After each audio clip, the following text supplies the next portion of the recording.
One thing I do want to mention before we go on to any other new business is that when you heard Officer Russ earlier,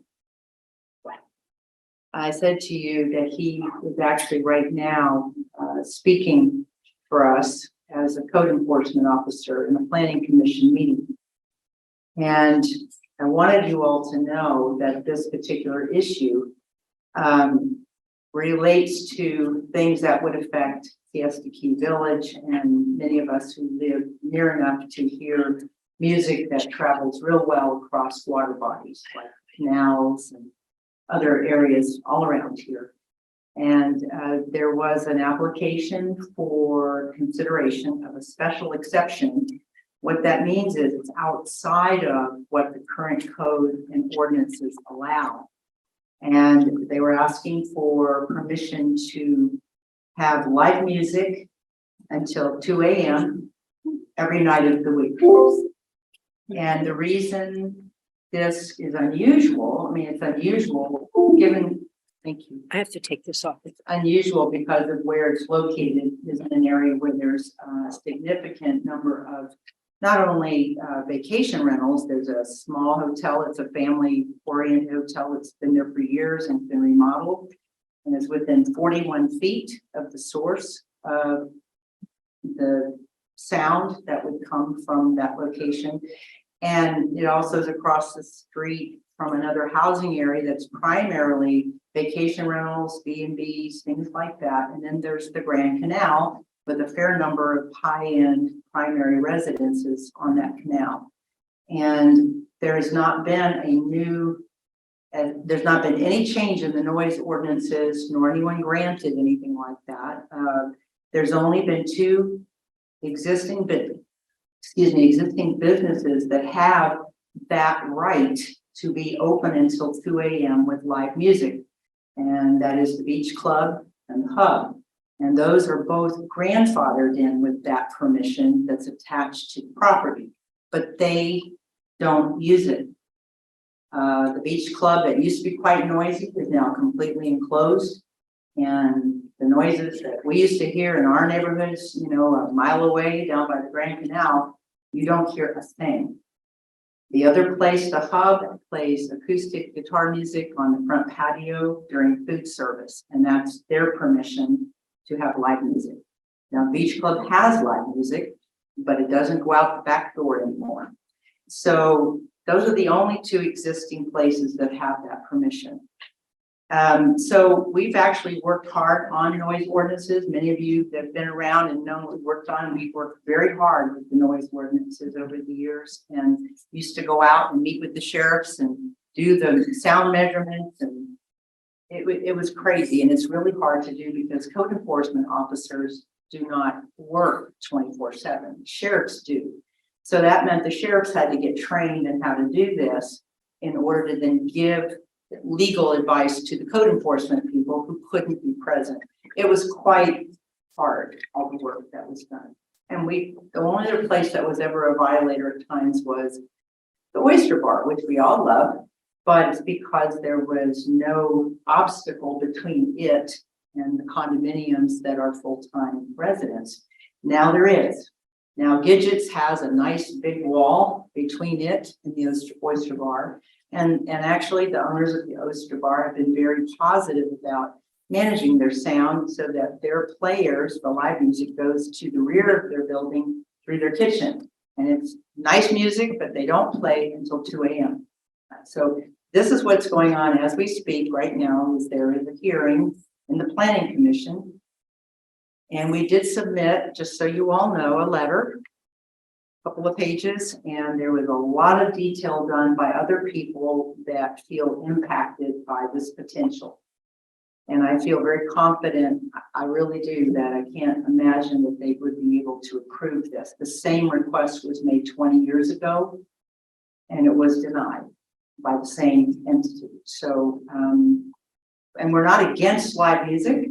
I love live music. I like to dance. I like to be out, but I don't like to be awakened at 2 a.m. in the morning every night of the week. I would like to go to bed, usually about 10 or 11, you know, a good time. But this situation would be very, very disruptive for people who do offer vacation accommodations to people. And for those of us that haven't heard this kind of noise in a long time, we'd like to keep it that way. So I wanted you to know that's what Officer Russ is there to speak about if he is requested to, because he is an expert on sound and noise, having had 4 successful magistrate hearings on our behalf with illegal rentals and also with sound and noise production. We finally got the Crescent Club to stop. And that was on the south end of the key, just past Stickney Point Road, where we have many residents down there that were just tormented for a very long time by noise that was extreme. And that club has never had a permit to have live music after 10 o'clock, nor to even have live music. So finally, we had a code enforcement officer that went there at unusual times, got all of the data, presented it in court, and won. And I believe the Crescent Club did have a significant fine and finally attached to it, and they've stopped doing that. So I just wanted you to know these are things that go on in the background that you don't always hear. It's not great news, oh, sound and noise. But it is serious if you're a resident here or if you have investment in property that you want people to come here to be at ease and have the enjoyment that they look forward to here. And so we do take it seriously as part of our civic support. And that's why he couldn't be here tonight. Yes. Catherine, beyond the 2 that were grandfathers in, what is the cutoff for those permitted to go beyond 10 o'clock in the village? Could you repeat? Yes. Doesn't the sky go till midnight sometimes? The question was, are there other places that have the permission beyond 10? And there are places that can go until midnight or 11, but I believe that they are not necessarily every night of the week. There may be 3 nights a week, like a weekend period. You'll have to look on their individual permits, and usually it's contained to Thursday, Friday, Saturday, or Saturday, Sunday, Monday. There might be 3 days in a row over a weekend period. That's what I've observed, because I went back and looked at all these different places and what their hours of operation are and all of that. And it is just not a true statement that the applicant was making to say, we want to be the same as everyone else. We want the same permissions as everyone else. We want to be able to have live music like everyone else. And I think that's fair. It's not true that everyone else has live music till 2 a.m. in the morning. Yeah. Catherine, as president of the SKA, you like the idea of there being a policy where everyone should shut down at the same time? You know, I'm not sure I could support it, only because I know there's such variability in sound transmission. And Florida as a whole has had a lot of trouble with that because we have so much Gulf frontage and hotels who've now got bars on the first floor. And I stayed in one of those in St. Petersburg not long back, and it was bad. And I grew up there, and I thought, oh, what has happened here? Because the bar that now faces the beach, which everybody loves, is now in my room 6 floors up, and it's very loud, and it's not really what you look for. No. You like the idea of 10 o'clock being a cutoff period? If it is on a water body Or yeah. outdoor? Yeah, I think outdoor music in a barrier island environment with Gulf frontage is a very uncertain and risky thing. There's no way to say that 75 decibels goes the same from a place that's an open countryside to when you're sitting on a body of water. Water just loves sound, and it moves quite nicely, and we have wonderful breezes, and it can carry all kinds of directions. I hear the volleyball and the professional people on the public beach oftentimes from their loudspeaker, and I'm pretty far away from that, maybe 2.5 miles. So, but by the time they're doing it, it's daytime. So I'm awake already. I don't mind that. I'm not, it's my personal feeling that many people do come to the island to hear things like that, to hear the Gulf, to hear the wind, to hear the shoreline, and to enjoy a different kind of environment. And when people want to go out at night, I have a strong feeling that we have a lot of places in the city of Sarasota and in the county in general where you can go that it doesn't bother people. You know, it's set up in a way that it doesn't do that. And I just want people to enjoy themselves. And Okay. an absolute cutoff time doesn't always mean you're not going to hear noise. Got a few more slides. Did you want Natalie to speak? Natalie, do you want to come and offer some comments? Yeah, but Natalie was going to make some comments on this subject also. Oh, on that subject. Or whatever subject you like, go right ahead. I was just gonna talk about membership. Has everybody given their $35 for the membership? Wonderful.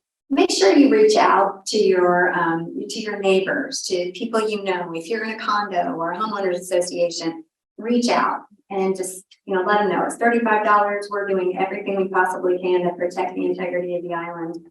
If they ever have any questions and they want to speak to me as the membership director, more than happy to talk to anybody about it.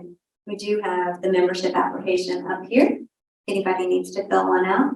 Anybody have any questions? Okay. And then I have a few things.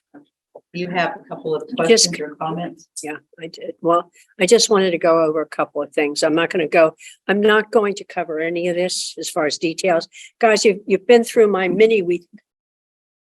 you've been through the mini reef free project for a number of times. So I'm going to keep that short, but I do want to point out a couple of things. Again, we're going to work on vertical oyster gardens and be talking to you about installing those free with the kids.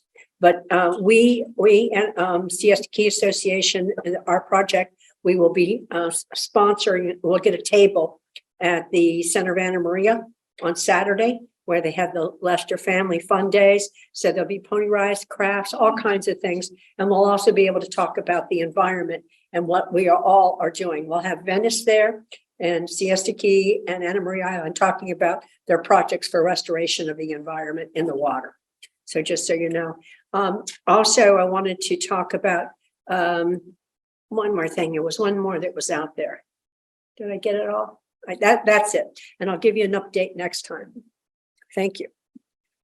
The other thing that was referenced indirectly or sometimes directly during our meeting had to do with this DOT. It is an FDOT project. That's why the county isn't really involved in it, and why you saw that people couldn't really just be responsive to any questions about it. But I would like for Bob to come up and speak, because we do have a good talking and working relationship with people at the DOT. And even someone that lives right here on the key from the DOT. How about that? They like us. So come on up, Bob. He has some things he wants to tell you about that, and then you'll understand why it was seeping into our conversation. So just a few comments. The electronic signs you've seen around on the key that talk about a project starting on December the 4th. That is an FDOT approved project to resurface Midnight Pass from Old Stickney Point up to Shadow Lawn, which is right across the street here at the entrance. So it include all of Midnight Pass in front of the condos to this traffic light, and then a little bit on Midnight Pass up to here. Now, what is that? It's a little hard to find out. Thank goodness for our relationship with the county. Spencer Anderson, the traffic manager, sent Siesta Key Association a document from FDOT saying they were going to do this. That's the only way we found out about it until these electronic signs started going up. I did call the public affairs person locally here for FDOT, and they said, well, it's about a $4 million project and it's not a big deal. I said, can you say a little more? Well, yeah, we're going to replace some of the drainage problems, I think, but they haven't confirmed, in front of the Wells Fargo Bank where it floods there. They're going to replace all of the sidewalks and make them smoother, but it doesn't appear they're going to raise them, so it'll still be below the grade of the road. And then they're going to take that 2 miles of traffic, 3-lane road, and mill it. You've seen those big machines that mill it, and mill some of the stuff down, recover the gravel and the tar, and then put new asphalt down. And that they have like almost like a train. They get in and they go working down it. There's 3 lanes there. I don't know exactly how they'll do it. They haven't told us yet. And thank God that the county told us about it. And I guess the county ought to know because it's the county's road. You remember the county swapped. They own that road now and the state owns River Road. So this is a county road. You would think they'd have some say in what's going on, but right now they haven't been talked to. The only thing I have been told is that they're going to start December the 4th. The contract's been let to a company called Ajax Paving, and then they have 250 days to complete that. So that's August. That's a long time. And what they said they're going to do is they'll close down 1 to 1.5 lanes to mill it off, and then they'll have a flagman there to allow one-way traffic alternating. Yeah, good Lord. Yeah. And I don't, And you know, you thought the it's gonna south be end was amazing. gonna And be a then problem. what they're gonna do during the sidewalk work, they probably gotta close some of it off. Anyways, I called them and they said, well, we'd be happy to come talk to you about it. I said, good, come tonight. They said, oh, no, we're not ready for that, even though they're gonna start. So I invited them to come the first meeting in January the 5th. Project's already done. Well, no, it won't be halfway done. I No, think it it'll won't be, halfway done. yeah, that's only like 2 or 3 weeks into 8 months. So we'll see what happens. I don't know, but I think it's gonna be a mess. They did say that they took out of the scope doing the roundabout. Okay, they said that's gonna be deferred and be done in Separate. December of next Okay. year.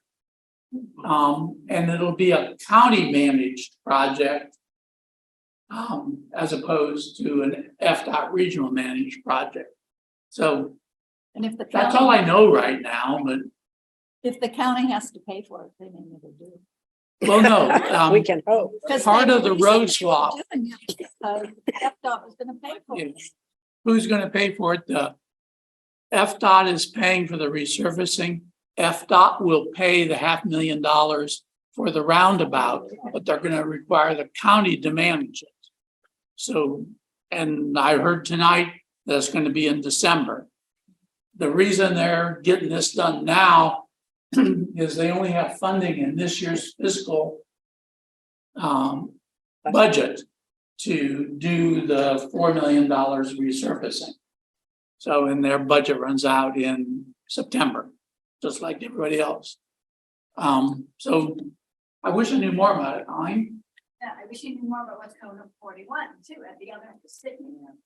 Because we're not gonna be able to go anywhere, because they're doing Yeah. 41, they're gonna be working on Sydney, north and south, and then they're gonna shut the hotel in 23. Yeah. But we know that's gonna go through. Does anybody, like SKA, maybe have oversight on what gets scheduled for our island? No, our No. oversight is to make a lot of noise and try to out logic them, but, No. and where that fails, some citizens have filed lawsuit. For example, Jim, on the Benderson project, they're still under litigation. And thanks to Jim Wallace, thank you, Jim. and that's not a done deal yet. You notice they put stuff up, they haven't turned it on. Yeah. They're not allowed to do that yet. So we'll see what happens, but there's a pretty good case on that.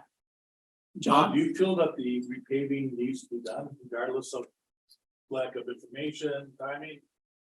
I do not think it needs to be done.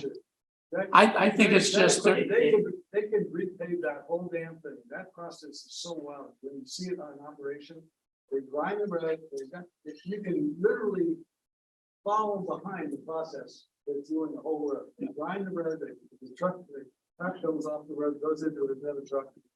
In Wisconsin, I've seen the operation literally that they're Okay. doing the road right behind. You don't let it. Yeah. Well, part of why I asked is because I don't find myself bumping along under that. Yes. No, I didn't no, interrupt that's right. and say it doesn't need to be paved. It does? It does not Need to be paved. Yeah, I think I that, grew up here and I've been in the asphalt business for 47 years. Good. I know how Ajax works. They set up and they start milling and paving. It's not gonna be very inconvenient because there'll be 2 lanes, 1 lane paving. But that doesn't need to be done. You What know, needs it's just- doing is ocean, which is like a Right. washboard What's that wrong? ocean Beach Road, beach in front, that's Beach Beach Road. Road. or beach road, I'm sorry. That's- When people start going out in June, they're- nobody can hear what. Yeah, there was a gentleman in the audience here who was just saying, when this gets going, it'll be quite disruptive to the traffic, I think was your point. And it goes smoothly. And it probably doesn't need It's to be not done. gonna take where all that time is doing all the sidewalk work, Right. doing the drainage. To pay from one end to the other like that, they'll probably have it done in about 6 days. Yeah, so I don't know what their schedule is. I think, as you might, that they're probably gonna do the drainage, then the sidewalks, and then they'll try to blast down there, hopefully during the non-tourist season. But I can only tell you what the contract says, 250 And pave days. it at night, They are gonna work so, 24/7. so they'll pave it at night, because they don't wanna have all the pain about traffic running around either. Yeah. Yeah, so you think they'll do it at night. They will. Well, the good news is that probably not much is gonna happen between now and the 5th. So while it's a month, I don't think they're gonna do much more than some drainage work and maybe some sidewalk work. And then they'll be here, hopefully, and we can give them suggestions and talk to them.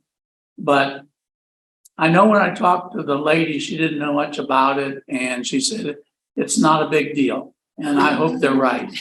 But we'll at least have a month's worth of experience with them, playing with the sidewalks and the drainage problem. And then we can argue later about the roundabout again. Any else? All right, thanks for the time. Let's get some I'm good, going to end with something positive. Anybody having a birthday in December? No, Anybody having a birthday in January? yes, Okay, and what day of the month is your birthday? all the way at the end, at 29th. 29th, and what day of it is yours? 19. Oh, boy, we got a winner.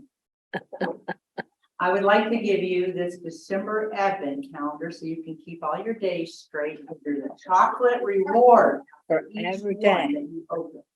That's my. All right, let's see. No. Oh, Jim was gonna. oh, there was one more thing. Do we have time? Just wait a second. Wait a minute. Did you want to give your statement, read your statement, Jim? Still, you want to read your statement? Let me just ask people whether they would take the time. Well, here is, there was one thing, Jim had made a press release about something and he was going to read it. And I would appreciate if you would, and then we can just let it be Okay, there. let me ask. the It'll question. go, we got Has people there- online too, Jim. Probably many of you know I've been involved in both of the lawsuits that are. Can you get on the mic? I'm on the mic. No. I'm on the mic. Many of you may know that I've been involved with both of them. Jim, you're not talking. What? Yeah, go ahead, you got it now. Is that better? That's better. Okay, I've been involved in both lawsuits. One involves Siesta Promenade. That lawsuit involves the FDOT who approved the lights that are sitting on there ready to get turned on. Yes. And the status of that case, we have a team of lawyers that are working on that. And the status of that case is we're going in, it's a standing only issue, whether, and I'm the sole plaintiff. It's whether anybody representing everybody on the case, they did no analysis whatsoever of the impact of those lights. Yep. On Siesta Key. None, zero.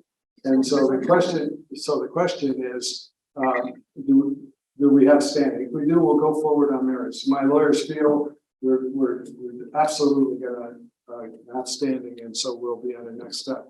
The other one has to do with a major win that we just got announced on Monday. I'm not gonna read. I wish you would read your press release because we can release that. No, I'm gonna send it to you to release. I'll send it to you by email to You can release. get- I just want to I just wanted to, I'll handle this. We had a major breakthrough. I named this case a long time ago in Killshot. There are 5 counts in our lawsuit. These are the lawsuits that are going after the 3 hotels, right? Right. We asked the judge to reconsider his original opinion, and he did that, and he found for us in a major way, so that the county illegally changed the rules of the road, so to speak, and it's a major loss for them. Okay, it's a major loss for them. You will be able to get off the site a piece that was written specifically for this meeting. That is in a bunch of legalese that I don't want to bore you with, but I'm giving you the heart of it right now. We have a good shot. Right now, all these hotels are going to know they're in serious trouble, and that the county followed a process that was not legal in order to avoid the 26 unit per acre rules. So these hotels are null and void at this point in time, and we'll still be in court. And I would just say that my lawyers are fantastic. They really care about Siesta Key. They are way over budget and not worried about it. You should Jim, be proud of fantastic. these folks.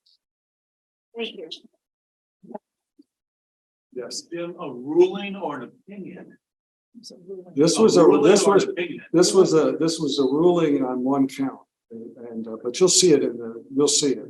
Judge This is Walker. this is an order. He left no question that our count number 1 is which deals with the illegal means that they use to Density. dump this exception requirement was null and void. So a ruling that the county used an illegal means on count 1 only means. Well, the count 1 has 2. It doesn't mean the hotels are being built, obviously.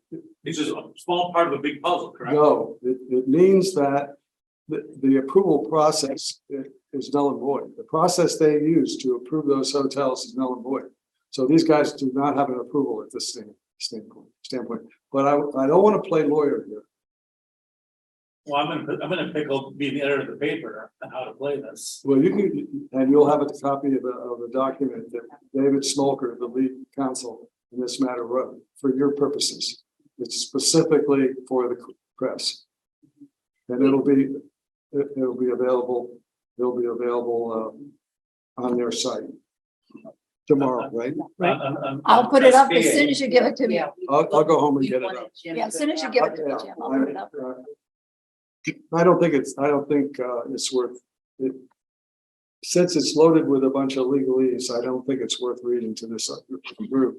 But that's the cut. But thank you so much for your work to get this far, Jim. That is amazing. So thank you. That's just amazing. Congrats. That's a Christmas present for Siesta Key. This will So, thank be, you. the ruling will be on our website, and we do not like to give other people's words away until they have a chance to do it. And if someone has something they've worked on and they're legally involved with it, those are their words, and then we will post those. That's how we do it. Wasn't our legal action, I mean, although we supported it and we certainly are in favor of it, but it was Jim and the other folks that worked on it with him. And I believe now we have some traction. So that's great news, and you will see the ruling, and then we'll have more questions from that probably another time. Okay, anyone else with anything else other than you want to get cookies, candy? Take the stuff on the table, please, with you as you go. As you go, please, and don't forget about if you do have toys, call us and we'll help you get them where they need to go if we can. And otherwise, we hope that you have a wonderful holiday time. Peace to all of you and be safe. We're now adjourned. Thank you.